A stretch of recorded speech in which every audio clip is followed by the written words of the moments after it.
تو جب یہ کہ 100 کے نوٹ کے لیے آپ اٹھ کر جانے والوں میں سے نہیں، تو آئندہ جمعراتوں کو انشاءاللہ غیر حاضری کرنے والوں میں سے بھی نہیں ہے انشاءاللہ، آتے رہیں گے پابندی سے انشاءاللہ۔ جزاکم اللہ، جزاکم اللہ۔ اللہ تعالی ہم سب کو پیارے حبیب صلی اللہ تعالی علیہ وسلم کی سنت پر عمل کرنے کی توفیق عطا فرمائے۔ آتے ہیں تیرے در کا، پیتے ہیں تیرے در کا، کھاتے ہیں تیرے در کا، پیتے ہیں تیرے در کا، پانی ہے تیرا پانی، دانا ہے تیرا دانا، پانی ہے تیرا پانی، دانا ہے تیرا دانا، پانی ہے تیرا پانی، دانا ہے تیرا دانا،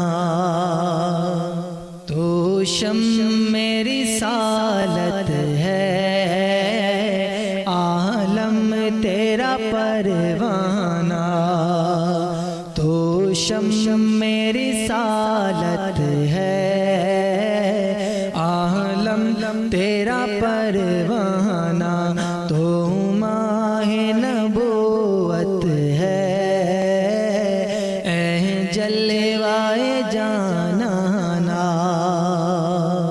صلو علی الحبیب صلی اللہ تعالی علی محمد۔ مجھے اپنی اور ساری دنیا کے لوگوں کی اصلاح کی کوشش کرنی ہے انشاءاللہ۔